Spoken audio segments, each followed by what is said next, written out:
Luego, una vez elegida la estrategia internacional, pasamos nosotros a efectuar un diagnóstico del mercado de aquel país, de aquella frontera que hemos decidido abordar, sobre la cual creemos que existe una gran posibilidad de alcanzar negocios exitosos, y con ello, en el fondo, un diagnóstico nos permite también tener mayor certeza de que aquello que nos hemos planteado como una hipótesis se acerca a la realidad. Y para eso, en el fondo, tenemos que entender cómo diagnosticamos la empresa en la frontera, en ese nuevo mercado que hemos decidido alcanzar. ¿De qué forma? Bueno, nuevamente, la estrategia elegida para saber si es la correcta en mi situación actual y futura tiene que ser evaluada, tiene que ser también consensuada y mirada, ya sea en mi situación interna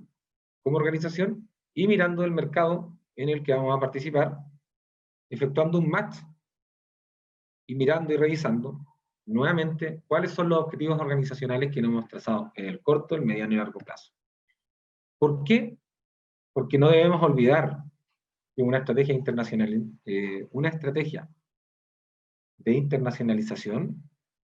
tiene que afectar positivamente el desempeño organizacional. Y cuando hablo del desempeño organizacional, estoy hablando de que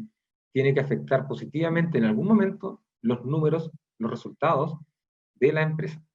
Porque si no, de lo contrario, no cumple su objetivo a nivel de crecimiento de la organización, y para ello más bien nos quedamos en el fondo controlando y participando a nivel local de aquellos segmentos que mejor sabemos desempeñarnos. Así, ¿qué consideraciones debo tener cuando hacemos diagnóstico? Bueno, vamos a diagnosticar el mercado y lo vamos a abordar tanto en el ámbito interno como en el ámbito externo. Cuando lo diagnosticamos en lo externo, vamos a revisar cuáles son las tendencias de mercado que dominan el país que tenemos en la mira, cómo se comporta mi marca, cómo se comporta mi empresa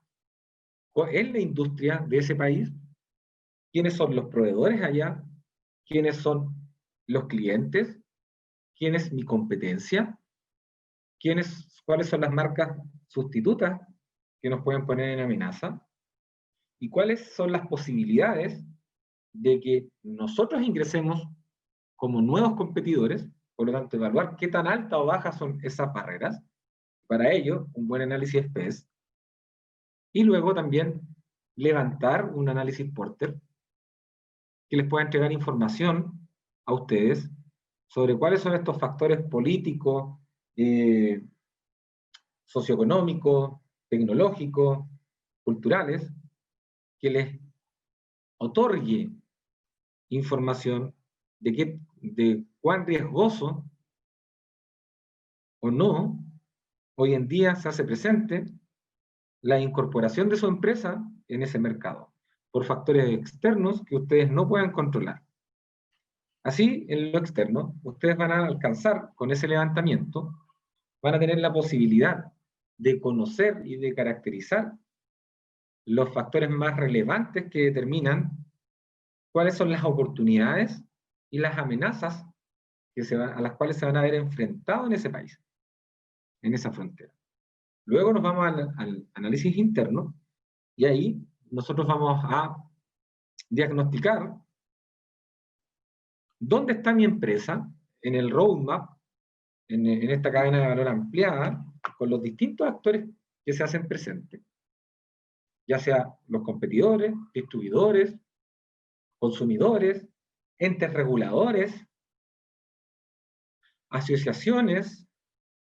cámaras de comercio, entre otros, que forman este ecosistema en el cual nosotros participamos. De ahí tenemos que levantar cuáles son nuestros principales atributos que conectan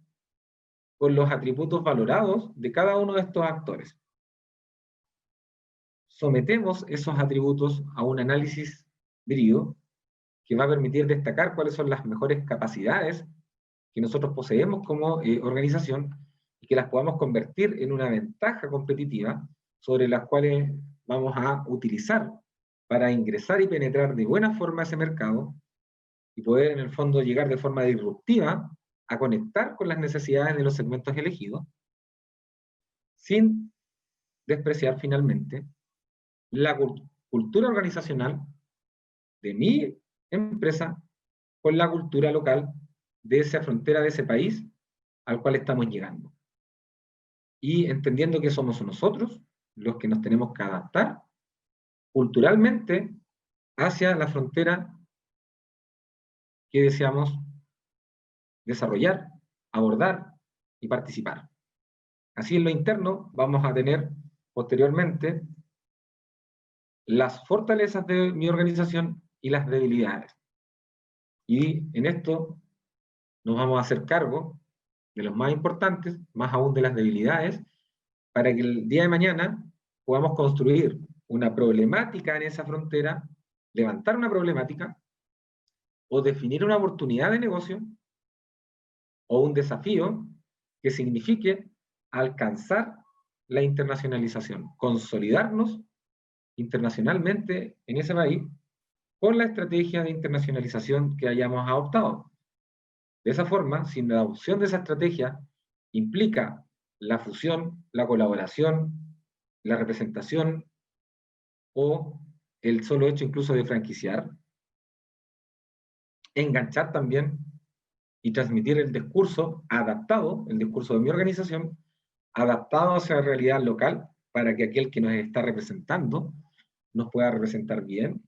y nuestros productos o servicios lleguen de forma exitosa a los segmentos sobre los cuales hemos decidido participar. ¿Por qué? Porque eso nos va a permitir también poder identificar cuáles son los paradigmas de ese país, de esa industria, de ese mercado, y así, sobre esos paradigmas, establecer las mejores acciones que nos permitan alcanzar los objetivos que nos hemos trazado en nuestro plan de internacionalización. Entendiendo que si no nos hacemos cargo de esos paradigmas, se nos va a hacer cada vez más difícil añadir valor, que nos vean diferentes, y que nos vean como una organización que ha emprendido